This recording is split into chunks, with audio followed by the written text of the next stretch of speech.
Broadcasting live from the Restless Spire on the plain of Eldraine, this is Tap Tap Concede. Welcome everybody to Tap Tap Concede. My name is Graham, and joining me is Kathleen. Woohoo! And Cameron. And today, we're going to be talking about play boosters, we're going to be talking a little bit about Fallout, and we're going to do some Q&A, because we thought this was just going to be a Q&A episode, and then news happened.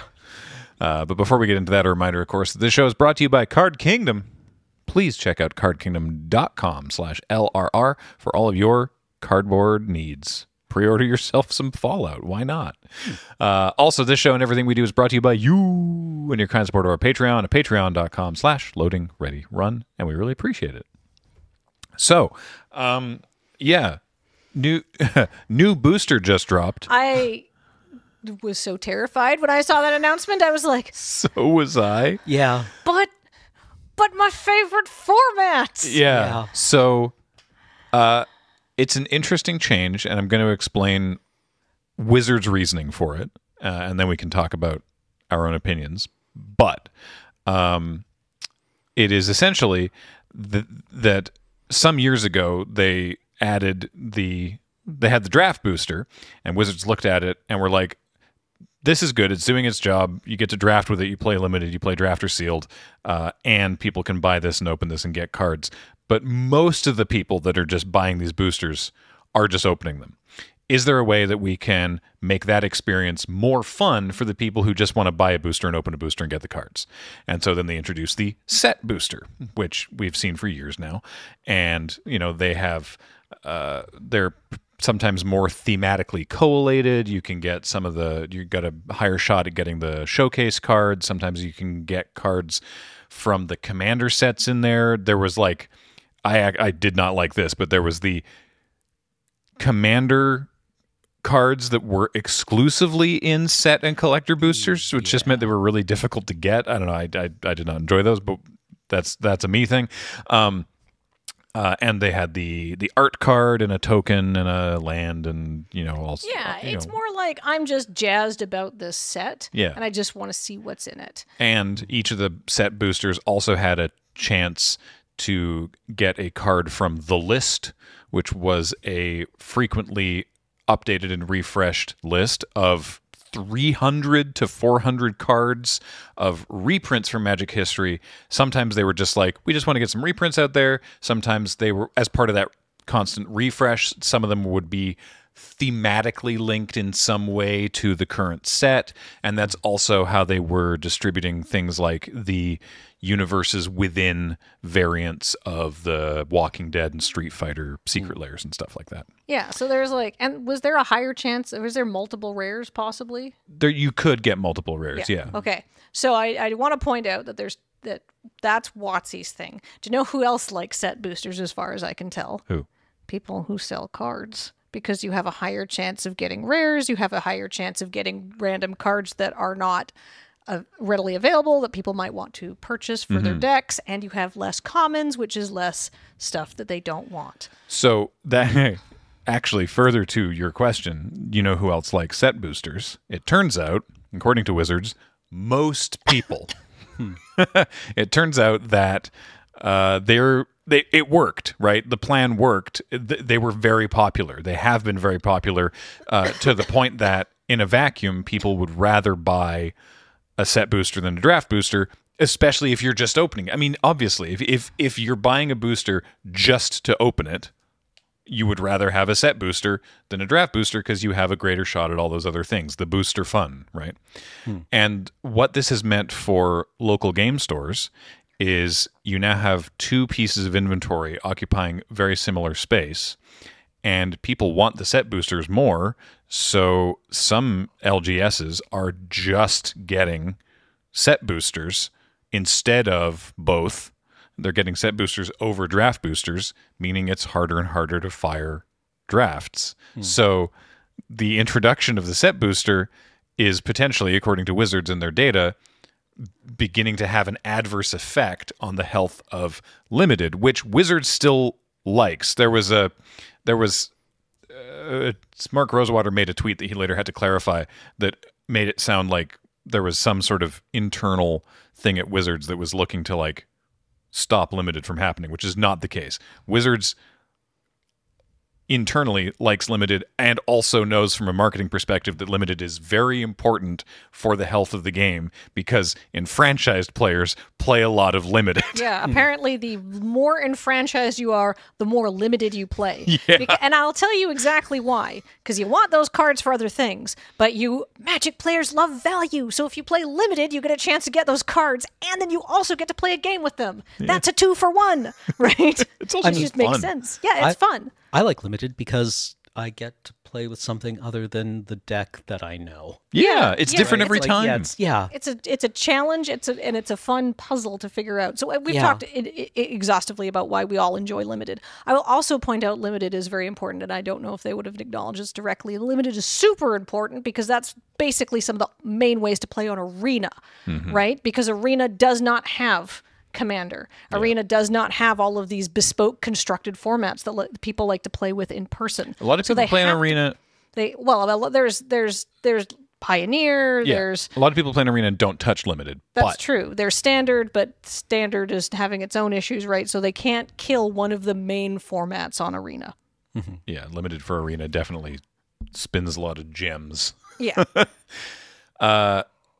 So what they've done is sort of they've mashed the boosters back together, essentially. Well, not so. It wasn't like they split them apart before. They had the draft booster, then they added the set booster, and the set booster was too good at its job to the point that it was. Well, I mean, what do you expect when you're like, hey, this is a booster that has more value in it? Yeah. Didn't we just? I just said that Magic players love value, and if it's like, well, that's a better value, like, well, of course you're going to buy that. So what they've done now is they're starting with Murders at Karlov Manor, which is the first standard set in 2024. They are taking the draft booster and the set booster and mashing them together into what they're calling the play booster. And these are draftable boosters designed for draft, intended to be drafting, but that also have the set booster aspects of booster fun in a way that Wizards believes will not harm the draft experience. And I'm going to explain a little more about the steps that they're taking, that they say that they're taking for that, after I tell you what one of these boosters is going to look like. Because there's an article on the Wizards homepage that goes through a lot of sort of how this breaks down. So here's what a play booster looks like. The first 6 slots are commons. So that is fewer commons than a draft booster, which is interesting. And I'll talk a little bit more about that in a moment. The 7th slot is also a common most of the time. About 87% of the time, it's also going to be a common. So most of these will have 7 commons. The rest of the time, that slot is going to be a card from the list. The list is also different. Whereas previously I mentioned it was like 300 or 400 cards. The list now is going to be leaning more on the thematically associated reprints. Just reprints with a little tiny Planeswalker symbol in the corner to indicate that it's from the list. Not new art, just reprints, and it'll be about 40 cards. Also... Are those draftable? Yes. So it's like a booster fun sheet in every pack. Yes. Interesting. Also on that, within the list, is what they're calling the special guests, which is not a bonus sheet. It's not like the Enchanting Tales from Wilds of Eldraine. It's not like the Mystical Archive from Strixhaven. Special guests, which are 10 cards that are reprints that are thematically linked to the set, but that do have new art. So it's like a new treatment for an art that it's like within the plane. You know how like for the Universes Beyond stuff, it's a reprint, but it's art from Warhammer or art from Doctor Who. So this is like, I don't know this, but let's take, for example, Murders at Karlov Manor. So that's on Ravnica. So it'd be a reprint of a card that was not on Ravnica before, but could be, so it's got new art and now it's on Ravnica and it's a special guest for the set. What's a really good... this is just us speculating. Monastery Swiftspear. That wouldn't work because of how the flavor on Tarkir Ravnica works, but they'd make her a Ravnican. Sure. give a Ravnica art. That's what you mean, right? Yeah. That's what they would call a special guest. So, okay. So the list is technically the 40 cards plus these 10 special guests, essentially. So you have so there's like a pool of 50 cards, some of which have new art, most of which don't, but they're all draftable. Mm-hmm. Okay. And they're all thematically linked to the set. Yes. By the way, special guests are actually debuting in Lost Caverns of Ixalan. Play boosters are not, but the special guests are. That's the first time they're showing up, just for reference. I don't know if they show up in draft boosters. I actually have no idea. We'll find out soon. Pre-release coming up, by the way. Please watch it. November 3rd. It's going to be fun. Okay. So yeah, the breakdown of that slot is 87.5%. It's just going to be a 7th common. That's most of the time. 9.38%. It's going to be a common or uncommon normal reprint from the list. Common or uncommon. So it's going to be very rare. It's just over 1.5% for it to be a rare or mythic from the list or a special guest from the list. So it's very unlikely for it to be another bomb, even if the specialists are bombs, or the special guests, which they might just not be. Also, the list card might not be a bomb either. Even if it's a rare mythic, it might not be good and limited. Who knows? That's true. Okay. It's just thematically linked to the set, right? Yeah. Okay. Murder. Slots 8 through 10. 8, 9, 10, they're uncommons. That's it. They're just uncommons. Great. 3 uncommon slots is really important to draft. Yep. Unchanged. Perfection. Leave it alone. Yep. In set boosters, there was often some thematic print runs, right? You know, because we do those set booster box opening videos, and we'd be like, oh, like all these cards are green, or we'd be like, oh, all these cards have this one mechanic, yes. Right? That was a thing that they did to also do that. That's not happening anymore. That's fine. Because for draft, that would be bad. So they're much more random across. That's why you couldn't draft with set boosters, even if you were feeling decadent, because it would mess up your draft really badly. So, well, they were fine for Chaos Draft. That's true. That is true. Chaos drafts are okay for. Yeah. But slot number 11 is a rare or mythic.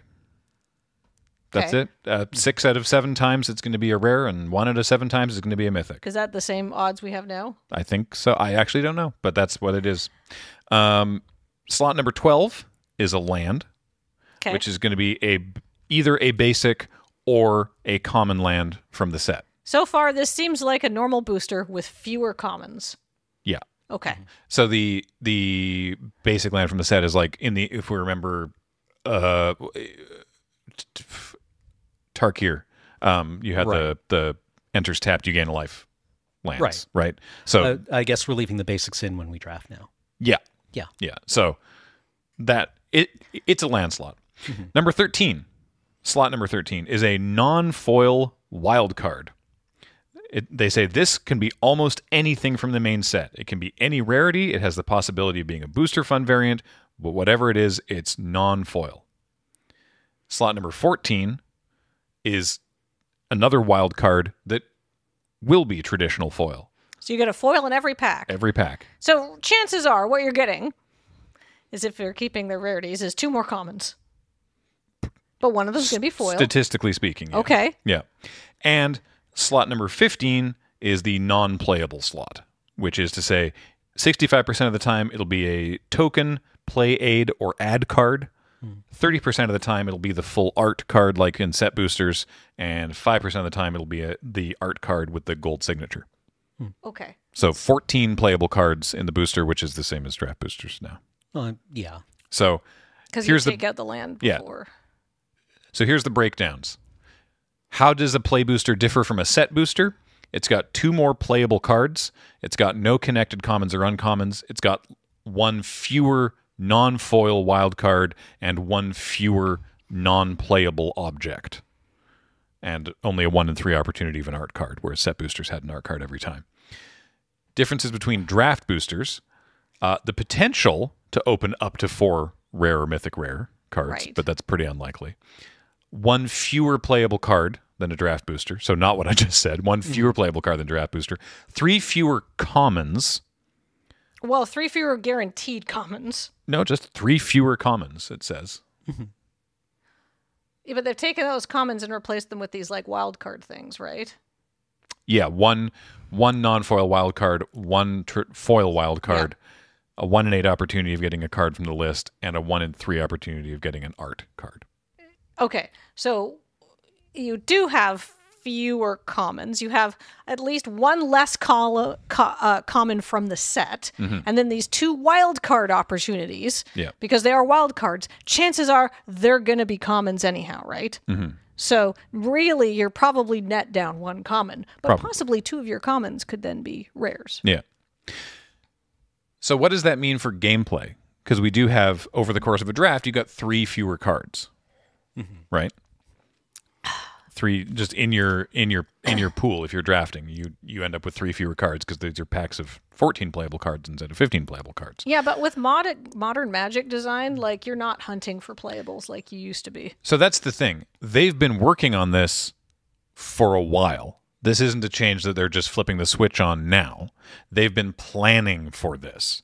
And part of the planning for this means a couple different things. And one of them is that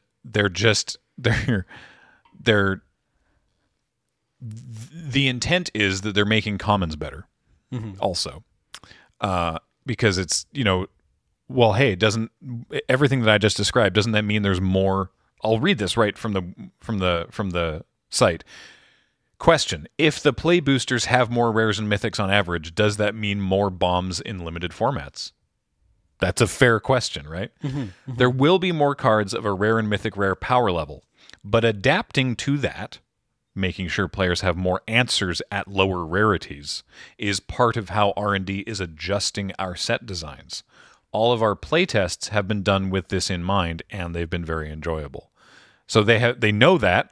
They did see that potential problem, creeping towards them, and they've been designing sets and running play tests with that in mind. So the intent is like, yeah, on average there's a higher number of rares and mythics, and we're designing the commons and uncommons to have answers. They're designing more answers at common. Yeah, and presumably printing less things like, why is there a very mediocre 2/2 for 2 that is probably not worth putting in your deck? And so... So this, I think, is interesting. Why only 14 playable cards?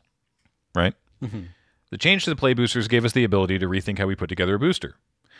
Boosters have always had 15 cards, well, most of them anyway, because that's what Richard Garfield decided in Alpha.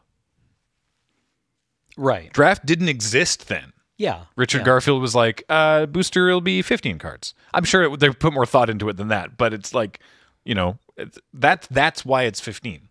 So, as Mark Rosewater continues, we experimented with different amounts of playable cards per booster and found that 14 did the best job of giving us the play experience we wanted. One of the reasons we went down in commons in set boosters was addressing a common complaint from players there were too many cards that didn't get used. Part of adapting to play boosters included making less unusable commons in draft, which made the 15th card less necessary. So part of what R&D has done to adapt to the play boosters is that during card design, they are making fewer useless commons. Right. Right? So the intent is, yeah, there's fewer cards in your pool. They should, on average, all be more playable. Yeah. It's fine. Yeah. Like, I mean, who among us has not, I'm not trying to be like a shill here, but who among us has not done a draft and like, you don't even care about that 15th card that comes around. You pick it up and you're like, pfft, right? Because by the time everyone has looked through it, like, it's probably not going to be good for your deck.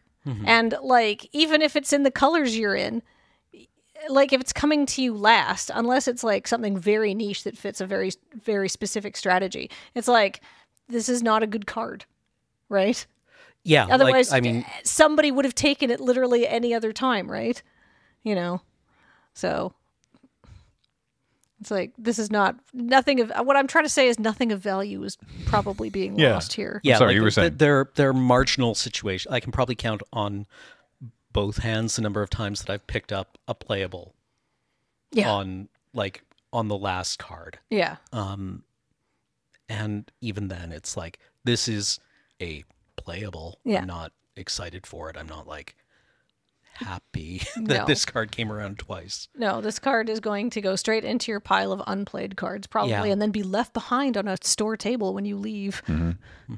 So, there is how everything that we just talked about, honestly, I think is good. I actually think this is a good move. I like putting them back into one booster. I like their and they're not touching collector boosters. The people that want collector boosters are still buying them plenty, and that market is being served. They're like, yep, we're not touching that. But I'm happy that it's no longer draft and set boosters. It is one booster.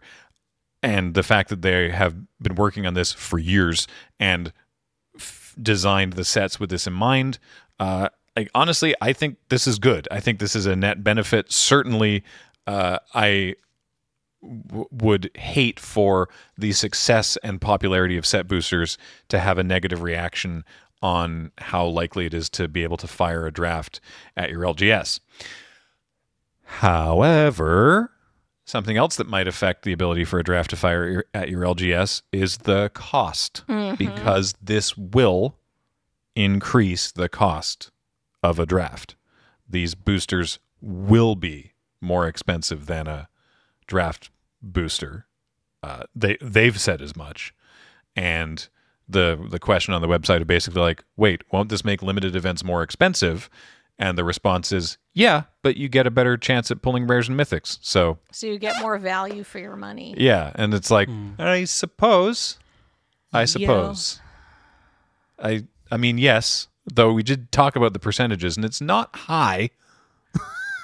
I saw a post, and I didn't check their numbers, but yeah, the posited 24 rare and mythic sealed pool was something on the order of winning the lottery twice.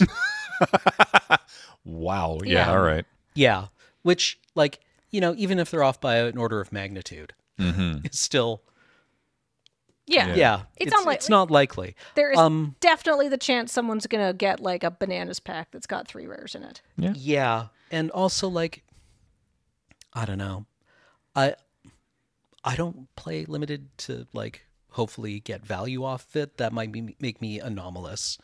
But, yeah, it's not a compelling argument to me to say, like, yeah, but you might open, a lottery ticket, right? Yeah. Yeah. No, and that's a, I don't know.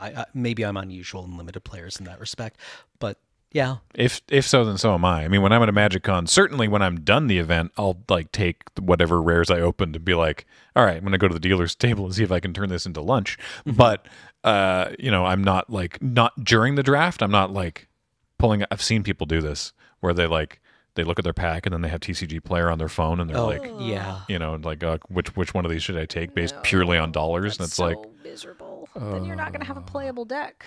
No, it just sounds. It's also just. It seems incredibly tedious, but and wastes everybody else's time. You're slowing down the draft. Yeah, I don't see that commonly, but I have seen it, and I'm just sort of like, bro. Yeah. Anyway, So I don't like that. It's going to make limited events on average more expensive. Also, you mentioned the sealed thing, right? When you were like, oh, someone might get a bonkers sealed pool. Yeah. According to this article, again, 95% of sealed play happens at the pre-release. That makes sense. Sealed really doesn't get played much outside of that. So and like occasional like Pro Tour stuff. Yeah, and the pre-release is meant to be a casual whatever Magic day of fun times anyway. So, bon chance on your bonkers pool, I guess. Yeah, I guess. I mean, that's kind of fun, I guess. And yeah, realistically, nobody's playing a pre-release for like huge stakes unless it's like I said, the 5% of the time where there's some sort of, or a sealed, some sort of like, qualifying event or something, or high level play. But like, I don't know. Sealed's just supposed to be to like get a handle on the set and see, and sort of like, I always think of it as like a kick in the pants to be like, all right, here's the themes of the set. What can you build around? Have some fun, right? Yeah. Play. Like my concerns with this are still the thing where the dealers or the LGS has to stock another product. Like they have to stock 3 products for every set now, right? The set booster, the play booster, and the collector's boosters. that's shelf space. That is the potential that they are just stuck with a bunch of product that doesn't move. Right? Like, that's not great. No. I'm not a huge fan of that. But I mean, the set booster. The set booster's going away. The set booster play sell. But like limited to a certain extent. And this is colloquial. This is something I hear online, and that's already like a very self-selecting audience, right? Like people who comment on Magic Online it's not a lot, right? It's not. It's something that I think we don't really address a lot. Is that a Twitter Magic community, the Reddit? This isn't everyone who plays Magic. It's a statistically irrelevant percentage of the player base. Yes. Yeah. And going to any big Magic convention will teach you that very quickly. Mm-hmm. Yeah. I hear a lot about limited nights disappearing at LGSs and being replaced with Commander Nights. Mm-hmm. So, the possibility exists that, this doesn't actually bring people back to limited play, or it doesn't make limited play that much enough more compelling that people want to like buy into it, especially if it's coming with a price increase. Yeah. Right. It's like, hey, do you want to draft? Well, I mean, now it's $25 or $20.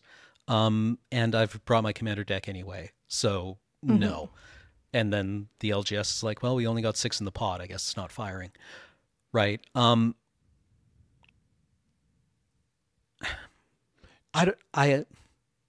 I love limited play. I want to see it healthy. I want to see it grow. Yeah. I guess we can only really see how this works.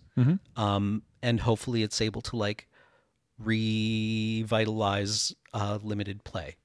They are being packaged in the 36 pack boxes specifically because that breaks better for doing a draft, which is they're intended for that. I remember thinking like, okay, so 3 packs per person, that's 24 packs. That leaves you with 12 packs. And that was probably where the prize breakdown came from. Yeah. Right? It's like we would have 12 packs, first person or first top player gets 8, second player gets 4. And just to clarify something, just so that, because something you said I don't want to get misinterpreted by the viewers, is that the draft boosters and set boosters are going away. Yeah, it's 2 products now instead of 3. Yeah. But they're doing away with both of those. Yes. And just the play booster. That's the whole point. Okay. So yeah. Yeah. Oh, excellent. Okay, I like that. Right. Neat. Yeah. Okay. So there you go. I don't know. I feel Tell us what you think. I feel like overall now. First, I was terrified. That was my like. Well, yeah, because I thought they were adding a fourth other thing. Product. We opened, spoilers for a future episode of Crack-A-Pack, we opened something on Crack-A-Pack called a welcome booster, which was, I think they only did this for Dominaria United. It was like a totally different other thing, and we're like, what the hell is this? Anyway, I don't think that's a thing that they still do, but Good.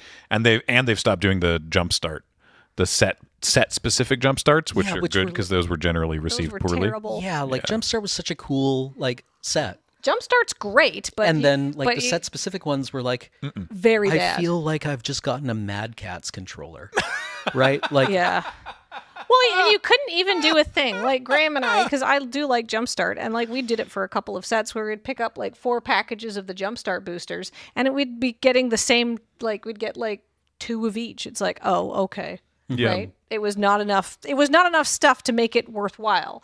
Because what the fun of Jumpstart is like this versus this. How is this going to work out, right? The variety is fun. But here's my thought. First, I was scared.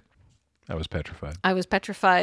But then I read it, and it's like, this doesn't seem like it changes the draft experience all that much. Because when you break down the numbers, you're probably going to get basically the same amount of comments. Statistically speaking, it doesn't seem like it's going to change a lot.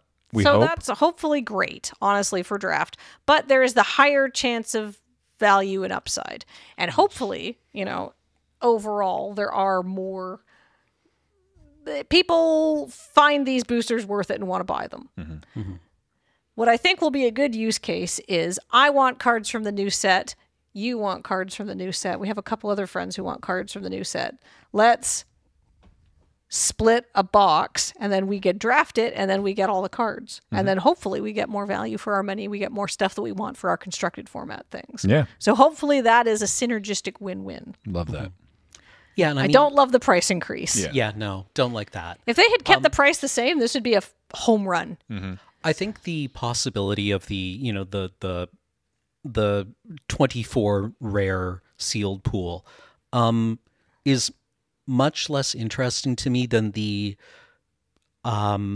pack going around a draft table with 4 rares in it. Which, that's an interesting problem if you open that pack at a draft. Right? Because, I enjoy the game of signaling. Yeah. So yeah, maybe I'll get steamrollered at pre-release by a little kid who's just opened a standard deck. But good for that kid, I guess. Yeah, good for that kid. I think that problem at the draft table is actually kind of interesting. I will also say my only other concern is that sometimes you have some formats that are really all about the commons. You have some formats that are really all about the rares. And my concern is by putting just more rares into every set, you're going to make more sets more about the rares. But, like there's the Prince and Pop. And so you'll just have, it'll be like, I don't know how they're going to fix that. I assume there's a game design fix in place. So it's not like, because what was the one... there was the black card that completely warped limited. Was it original Ixalan with black? The black demon thing? Oh, Tetsamok? Tetsamok. The ultimate, Prince format. Yep. Yeah. Did you open Tetsamok? Right? Yeah. So that I don't want. But I feel like hopefully card design is in a place and they know this is coming and they can work around it. Yeah, exactly. Because it's like... It's also demoralizing when you put together a really interesting synergistic deck where all the commons and uncommons kind of sing along with each other and use the set mechanic, and then your opponent is like, well, why didn't you play around Massacre Worm, dumbass? Oh, I didn't know that was in this set. It's not. I think I saw something also about how sets are gonna have more uncommons than commons now. The common is like a frequency thing, not a numbers thing. But it's not in this article. So anyway. We'll see how it plays out. Yeah. All right. If we want to get to some Q&A, let's quickly breeze through some of this. Fallout. It's Universes Beyond Fallout. I'm a big fan of the series, have been since the old isometric games through the Bethesda era as well.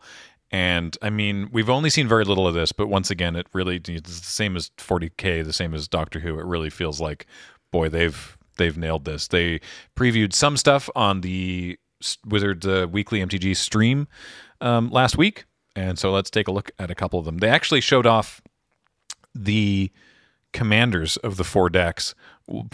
It's funny because, of course, the player character is always this anonymous, it's the Vault Dweller or the Soul Survivor or the Courier, or it's this anonymous thing. So they're not, your character is not involved in this is all just like your decks. favorite NPCs and stuff. Yeah, so one of the commanders is Dogmeat.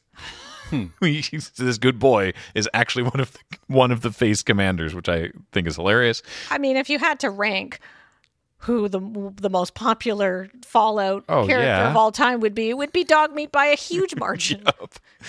So Dogmeat, ever loyal, red, green, white for a 3/3 dog. When it enters the battlefield, mill 5, then return an aura or equipment from your graveyard to your hand. Whenever a creature you control that is enchanted or equipped attacks, create a junk token. So, new token artifact just dropped. Junk. I love this. You don't have to pay to sacrifice it, but you can only sacrifice it as a sorcery. Tap and sack it. You exile the top card of your library, and you can play it this turn. Cool. You can scrabble around and try to find something in the junk. That's great. And so it's an Equipments and Auras deck, and I love that also that in that flavor, Dogmeat has his dog armor and bandana on. I am sad that you can only do it at sorcery speed, though I am relieved you can only do it at sorcery speed. Yeah. I'm sure they tried it at instant speed and went, oh no. I would like to do those shenanigans myself. Hate when my opponent would do them. Yeah. I bet everybody in R&D had a similar thought. Yeah. Please take care when tapping your junk. So we also saw the showcase frame variant, which of course looks like a Pip-Boy and is very good. Also, the font there throws me right back. So that's delightful. The other commanders, we saw Madison Lee from Fallout 3. So blue, red, white for a 2/3 legendary human scientist. Whenever you cast an artifact spell, you get an energy. Seems reasonable. Yeah. Tap and pay 1 energy. Target creature gets +1/+0 and trample and haste until end of turn. Tap and pay 3 energy. Draw a card. Tap and pay 5 energy. Return target artifact card from your graveyard to the battlefield tapped. Oh my god. Yeah. I'm not even a commander player, and I can just hear like the wheels in people's heads going. Yep. Yeah. In the non-showcase variant of the art, you can see that she's standing in front of Liberty Prime, which is the giant robot that you animate at the end of Fallout 3, which is, of course, why this deck is red, white, and blue. Yeah, it's perfect. I can't wait to see what Liberty Prime looks like. I assume a legendary vehicle or something. Probably an artifact construct, actually. So this deck is America's Robots. Yeah, definitely. The deck is called Science! Exclamation mark. Okay, that's cool as hell. Yeah. I haven't been keeping up with the EDH meta, but I'm assuming Sharum the Hegemon has probably not been a meta commander for a decade at this point. I have no idea. This seems better. This seems pretty sweet. I guess Sharum ETB is, it's a different card. I'm just excited to see new stuff with energy, and what a great place for it. That makes perfect sense. The unstoppable power of the atom. Yeah. This works out great every time. Yeah. Some people were afraid that we wouldn't see a lot of representation from Fallout New Vegas on these cards, and I feel like we've seen, just in the previews, a lot of representation from Fallout New Vegas. Well, yeah, I've seen the house. I know people loved New Vegas, but I'm just saying people were worried that because it was made by Obsidian and it wasn't officially that it was like it wasn't one of Bethesda's mainline games, that they might try to be like, let's pump the brakes on that or whatever. But no, there's a lot of it. So one of the other commanders is actually Caesar. Caesar, Legion's Emperor from Caesar's Legion, from New Vegas. 1 red, white, black. So Mardu for 4/4 human soldier. Whenever you attack, you may sacrifice another creature. When you do, choose 2. Create 2 1/1 red and white soldier creature tokens with haste, tapped, and attacking. You draw a card and lose 1 life, or Caesar deals damage equal to the number of creature tokens you control to target opponent. Huh. Whenever you attack. Whenever you attack, not with Caesar, just whenever he can send other people in to the red zone. I hate to do the thing, but boy, this sounds like Mardu aristocrats.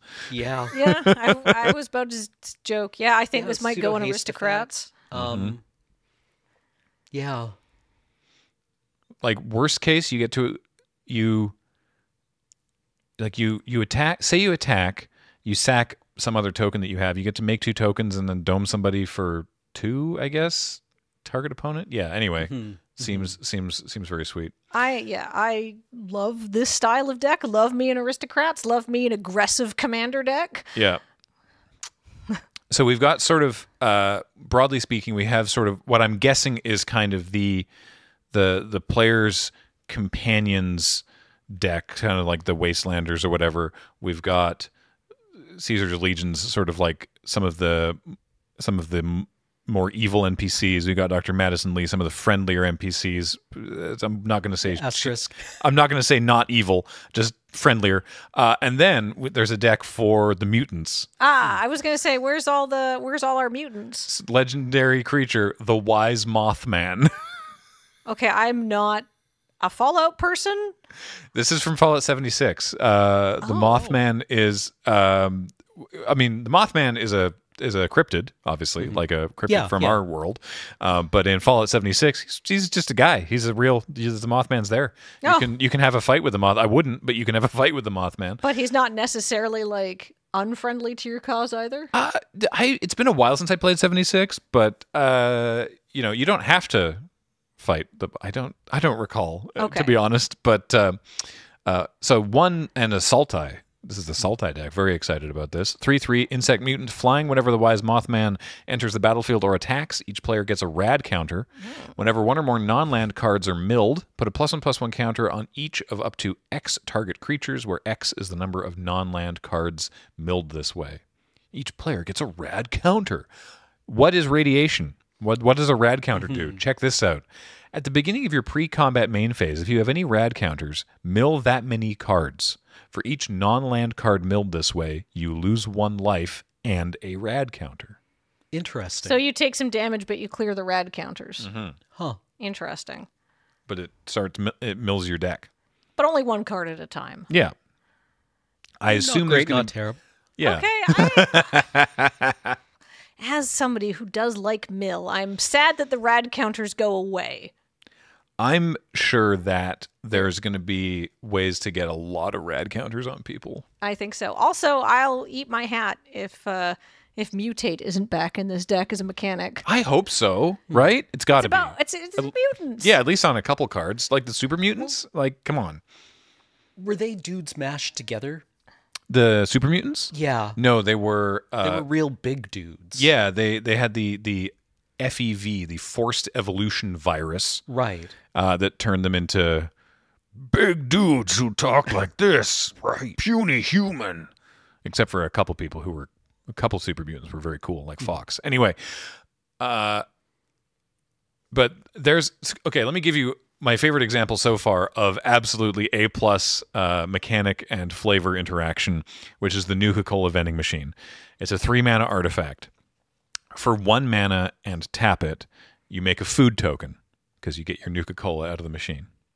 And then it says whenever you sacrifice a food token, you create a tapped treasure token because once you finish the Nuka-Cola, you get your bottle cap. Right. It's so good. I'm still holding out hope that the Fallout food tokens will be the nastiest thing you have ever seen in your life. Oh, It'll be like the spiritual antithesis to the Hobbit food from Yeah. the Hobbit. Give me rad roach on a stick. Yeah, where it's just like, I don't want this. No. Right? Like this is a limb on a piece of rebar. Yeah. There's also one of the other cards this, but we don't need to go through every single one, but I'm very entertained by cards like this. Rad Storm it's just 2 keywords, storm and proliferate. Yes. Okay. It's Awesome. 3 in a blue, instant, storm, proliferate. Boom.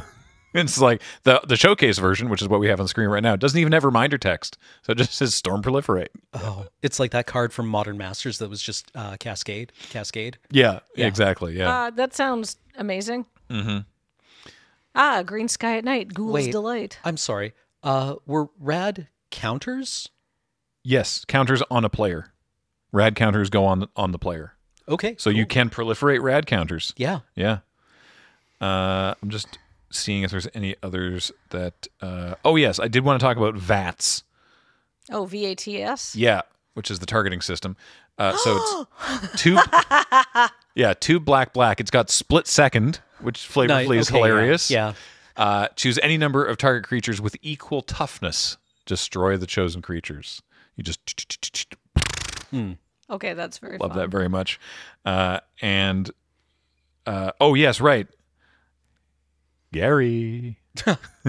Gary. The Gary clone has Squad coming back from the 40k decks. Oh, okay. So 1 and a white for a 1/3 human citizen with Squad. As an additional cost to cast it, you may pay 2 any number of times. And when it enters the battlefield, you make that many tokens that are a copy of it. That's very flavorful. Whenever Gary Clone attacks, each creature you control named Gary Clone gets +1/+0 until end of turn.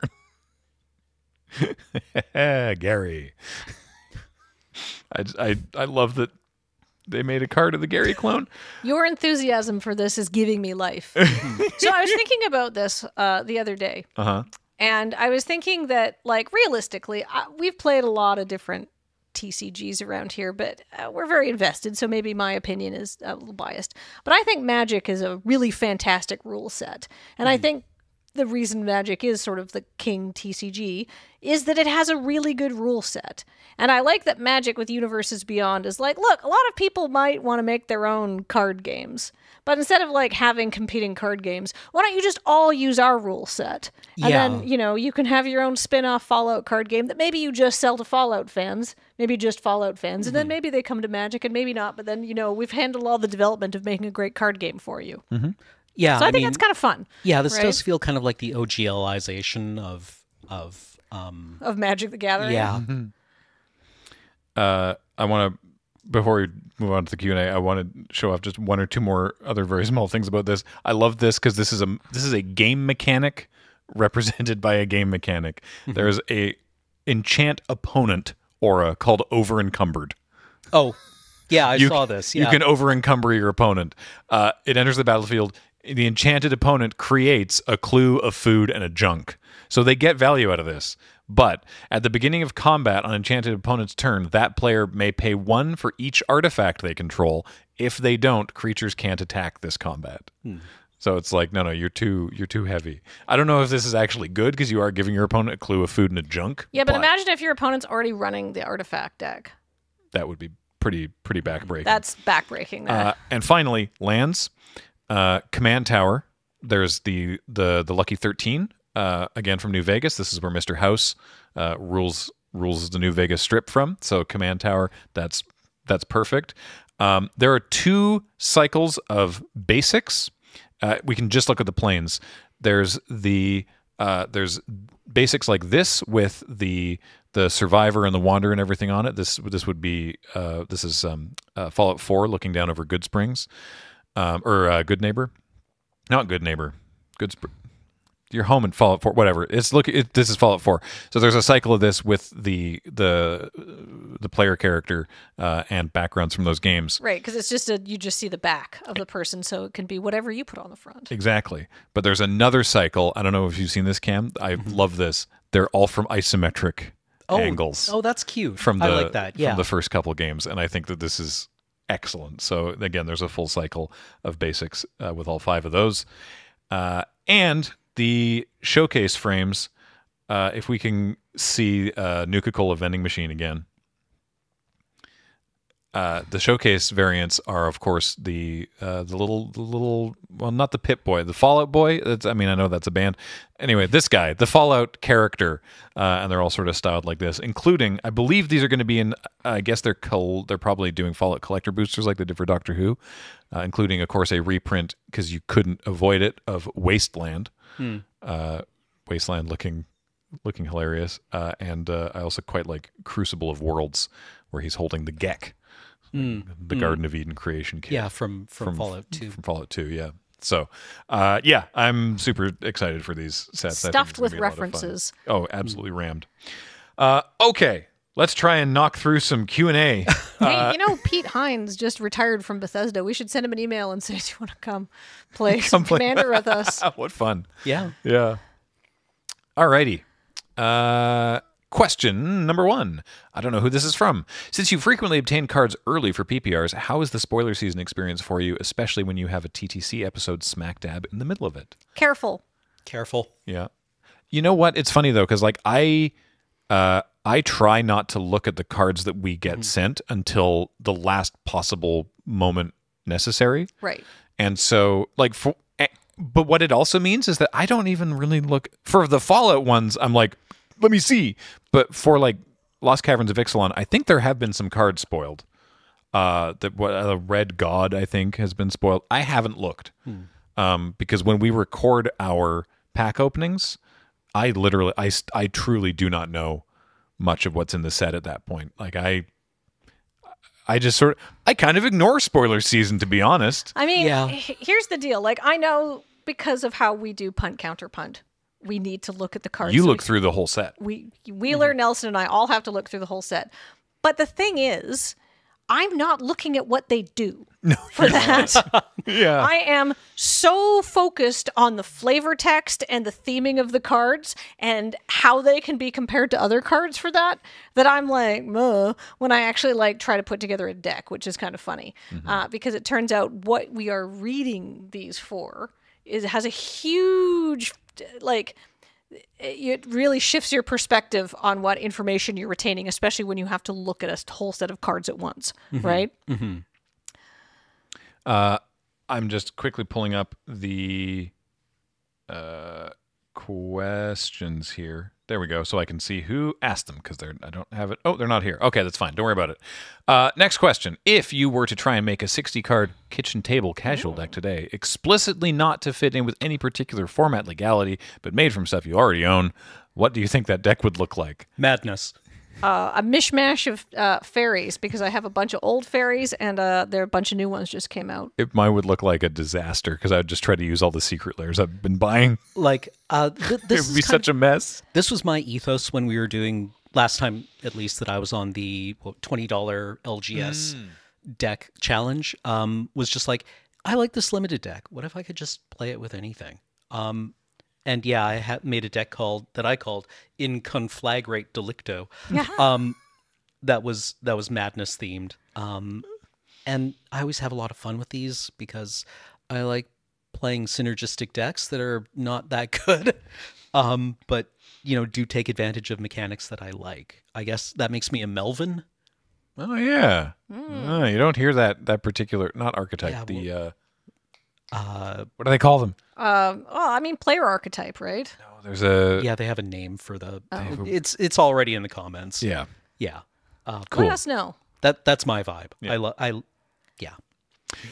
Next question. What do you appreciate or enjoy the most about multiplayer Magic versus single-player formats?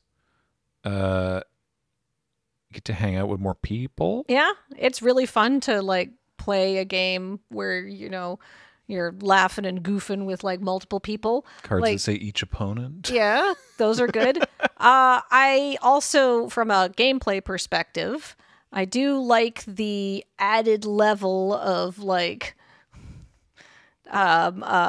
psychological play that comes when you're like, all right, if I do this, how are people going to react? Because my commander strategy, which I think is most people are more aware of now, having seen me do some big commander games on the stage, is to lay as low as possible until I can get into an Alpha Strike format, which really, so I try to play really carefully, right? Because you don't want to look too scary until it's too late. Psychographic profiles. Psychographic. That's what they're called. I had to look it up. It was driving me mad. Sorry, Cameron, did you have an answer to the multiplayer question? Oh, I actually enjoy multiplayer a lot less than I enjoy the head-to-head formats. I don't like the politics. No, me neither. I find it exhausting. No, it's very hard. Yeah. I didn't say hard. Next question. I find things that are hard to be mentally taxing. Yeah. No, I'm going to move on. What hanging plot threads are you most eager to see a return to? Garrick. Yeah, what's up with that guy? Yeah. What's Garrick up to? Tezzeret. I so want to just come back to Tezzeret. Because he had a dirtbag plan, but it should have worked, right? It did work. It did I've got a work. dark steel body. I'm going to go to this desert plane where there's nothing alive. Yeah, the Phyrexians are going to wipe out all life in the multiverse, except for your boy Tezzeret, who is completely immune to them. And then eventually they'll burn themselves out, and I'll get to go and make the universe again. Solid plan. Yeah, honestly, very good plan. Now, here's my thought. Yeah. Is he now stuck on his plane sparkless? Yes. Probably not, because that's not a good. That's not stocking your fridge. Sparkless, maybe. Omen paths, yes. I guess. I think Tezzeret needs to keep his spark from a story perspective. Yeah, It makes him scarier. Right? Then he can go anywhere and do anything. But if you can get around on the Omen paths, enterprising people from Ravnica are getting around on the Omen paths. Yeah, and I think it's just handing out flyers. It's set for prime comedy, right? An Omen path opens and he's like, well, rip to these guys. I'm literally built different. But if these Phyrexians are getting no traction here, they're going to look around and leave after a while. Yeah. And it's just a bunch of I don't know, lorehold dweebs from Strixhaven showing up being like, oh, this is interesting. He's like, wait, where are the Phyrexians? Like, oh, those guys? Yeah, we killed them. Yeah, it turns out opening a multi-front war across a million planes when your own plane actually has a fairly limited industrial base, it's not a great way to win a war. And he's like, so everything's fine? Like, yeah. Yeah. I literally gave up my soul for this. Like, Oh. huh. He wouldn't care about his soul. No, no, but like just the fact that, he's exiled on a desert planet for an untold amount of time. He being put like, himself there, though. He's yeah, happy. well, yeah, but just the fact that his plan just completely like, Oh, Tezzeret's a huge dweeb. Yeah, But I want to exactly. come back to him, and I want him to have a spark because then he's scarier and cooler that way. I don't think this is a plot thread, but I want to see what the Astrotorium's up to. Ooh, I want to see Jason Vraska come back as secondary characters, and I want them to have 3 baby Gorgons, all 3 of them little terrors shooting people with eye lasers. Gorgons with telepathic powers. Oh my god, it would be so good. that they nevertheless don't use to empathize with people at all. I think Vraska would be like, Jace, let me handle this part of the parenting, please. Like, Jace, aren't you a telepath? Shouldn't you be able to, I don't know, read the room once in your It's in your because he life? burned out his brain so many times. Anyhow, I just want You can read minds. Why can't you read the room? Yeah. I just want to see like a good wholesome straight couple with a terrifying telepath. Well, I don't know, 3 kids sounds like a lot, but I want there to be a terrifying telepathic half Gorgon. I think she would be amazing. I've already pictured her as a little girl in my mind. Maybe she goes to Strixhaven one day. Oh my god. You're too good at this. AO3.com. No. Oh boy. Jace, it's unethical for me to have empathy for anyone. Okay, Spock. Next question. Vraska just hits him on the back of the head. As Magic content creators, do you ever feel overwhelmed by the pace of the continuing Magic spoiler hype cycle over the years? Yes. Yes. Yes. Thanks for asking. Yes. But we're Magic content creators, so we're a little we have less option to opt out than you do. If you're like, this is too much, then you don't have to care about it. I used to like Magic. I still do. I still do. I enjoy playing it. It's just like, man, I was just finally getting a grip on this one. Next question. Do you think it's safe to say the general attitudes on Universes Beyond have grown more positive since its debut? They certainly have in my community. If yes, do you attribute the success more to the IPs used or the type of products made? If no, why do you feel differently? I would say yes, among my personal community, but also the folks I've seen online. I think it's less to do with the IPs specifically, though that has helped, and more with how they are used. I think the introduction of Universes Beyond, where they were like, hey, look, it's Walking Dead, and they're mechanically unique cards in the secret lair that you can only buy for a day, F you, was bad. Yeah. That was not putting your best foot forward. But I think that as more of the things have been released, it's been very clear that it's. Let me finish my thought from a sentence or two ago. It's less to do with the IPs being used and more with how they are being used. It is clear that all the IPs have been treated with respect by people who know and care about them. Like looking at just a few cards from Fallout, looking at the 40k decks, looking at the Doctor Who decks, you couldn't have made these if you didn't give a crap about these things. If you were just like, oh yeah, sure, 40k's got fans, we'll slap some stuff into a Magic deck. I do not feel cynicism from these products. No. Right? No. These are clearly made with love, and I think that has done a big thing. When you see fans of Doctor Who, fans of 40k go like, oh, you know what? This is actually great.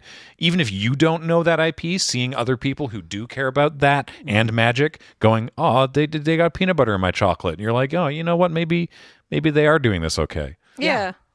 Yeah, I think the Walking Dead's secret lair was a spectacularly bad opening move, especially considering like, oh man, I hate Walking Dead.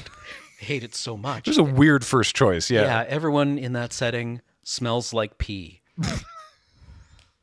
Wow. That's my headcanon, is that The Walking Dead is the one setting where absolutely everyone smells like pee. I mean, it also didn't help that it came out like after The Walking Dead had passed through like the critical acclaim part of its arc and had gone into the wow. Actually, this show is just like constant misery for everyone for no reason, right? Yeah. They're still making that show, that kind of thing. Yeah. Yeah. I know there's a spin-off that's just premiered Okay. a Yeah. couple weeks ago. Whatever. Yeah.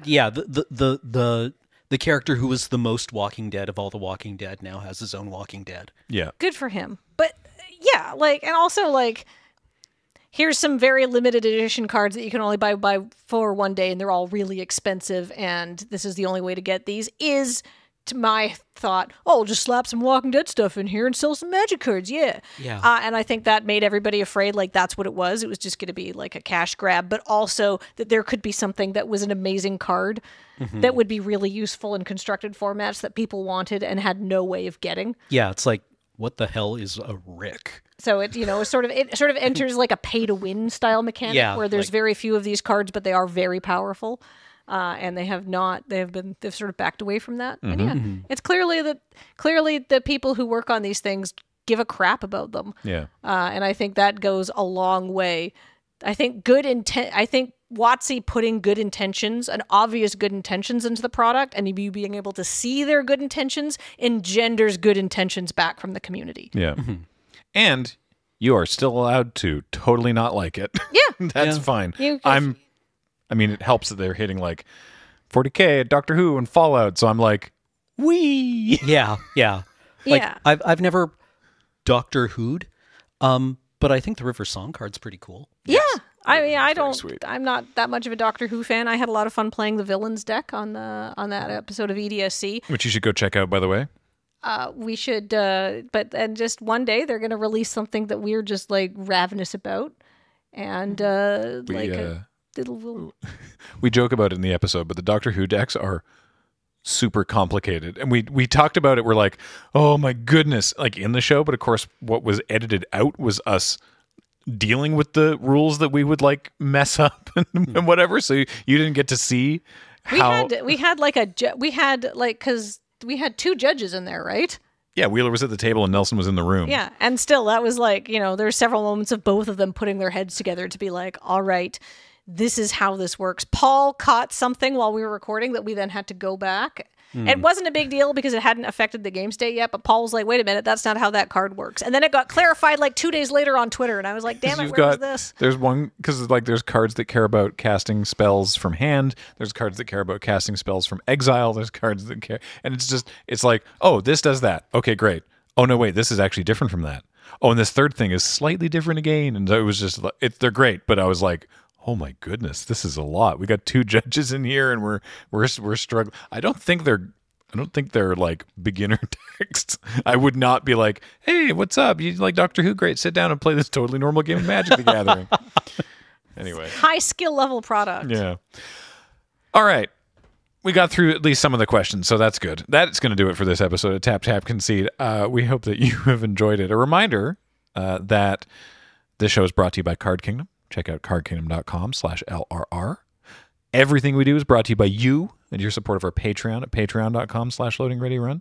And that we have a Lost Caverns of Ixalan pre-release coming up on November 3rd with some excellent guests, and you're going to want to tune in for that. Please watch. Yeah. And then tell WotC how much you like it. Do that part especially. Yes, please. Yeah. It's very important. Until next time, I've been Graham, joined by Kathleen. And Cameron. James has been running tech. Heather gets these online. Thank you all so much for watching and listening. We'll see you next time. Bye.